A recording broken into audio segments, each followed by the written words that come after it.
triplex villas at Kollur, APR Projects. అంటే ఒక్కొక్క సినిమాలో మీరు చేసిన అంటే కథ చెప్తారు, ఏ డైరెక్టర్ అయినా కథ చెప్తారు, బట్ స్క్రీన్ మీద అది మనం చూపించే విధానం ఉంటుంది కదా, అది చాలా ఇంపార్టెంట్. ఒక ఆర్టిస్ట్ ని ఎలా వాడుకోవాలో డైరెక్టర్కి బాగా తెలుసు, కానీ ఇలా వాడొచ్చు అని ఒక ఆర్టిస్ట్ ని మిమ్మల్ని చూసిన తర్వాత మాకు తెలిసింది. రంగస్థలం అంటే అసలు క్యారెక్టర్ మేము కూడా మర్చిపోలేమండి మీరు చేసినవి. రంగస్థలంలో కుమార్ కానీ, అండ్ మీరు రోహిణి గారు సీన్స్ చూస్తుంటే ఓ మై గాడ్, అసలు థియేటర్లో ఏడవని వాళ్ళు లేరు అసలుకి. నేను విన్నాను ఆ టైంలో రఘువరన్ గారు గుర్తొచ్చి రోహిణి గారు నిజంగానే ఎయిట్ చేశారు ఆ సీన్ లో అని చెప్పేసి చెప్పారు. అంటే ఆ సీన్ లో నేను కళ్ళు మూసుకొని ఉంటాను, నా చుట్టూ ఉన్న వాళ్ళు యాక్చువల్గా అదొక లైఫ్ ట్రాన్స్ఫార్మింగ్ సీన్స్ అని చెప్పచ్చు. నాకు భయం వేసింది. నాకు కళ్ళు మూసుకొని ఆ ప్రాసెస్ జరుగుతున్నప్పుడు చుట్టూ రోహిణి గారు లాంటి వాళ్ళు, సమంత, వీళ్ళందరూ ఎలా ఏడుస్తున్నారంటే, నిజంగానే ఒక విషయం అట్లా జరిగినప్పుడు ఒక ఏడుపు ఉంటుంది కదా, and that's what Sukumar sir wants, real performance, real things. ఆ కళ్ళు మూసుకొని అది జరుగుతున్నప్పుడు ఆ ఏడుపులు విన్నప్పుడు భయం వేసింది. అది అలా ఉంటుందన్నమాట పోయిన తర్వాత మనకి అనే ఒక యాక్టర్ గా. It's such a beautiful profession to be in, we get to experience everything.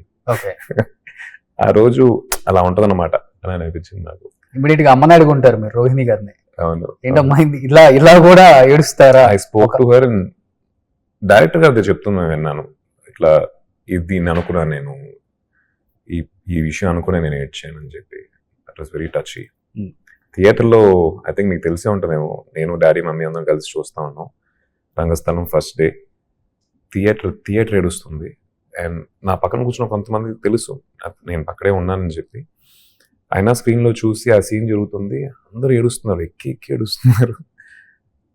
నేను డాడీ వాళ్ళ అంకల్ కూర్చొని నాకు తెలియలా, అంటే వీళ్ళే ఎట్లా ఏడుస్తుంది, వాళ్ళే ఎలా ఉంటారని చెప్పి వెళ్ళిపోయి పక్కన ఒక సీట్ ఉండింది డాడీ పక్కన, నా సీట్ అది. వెళ్ళిపోయి పక్కన కూర్చుంటే ఆయన్ని కొంచెం, డాడీ ఇక్కడే ఉన్నాను డోంట్ వరీ, ఆయన చైన్ ఇట్లా తీసేసి he kept crying. I still remember, కళ్ళజోడు తీసేసి తుడుచుకొని మళ్ళీ కళ్ళజోడు పెట్టుకొని చూస్తున్నారు.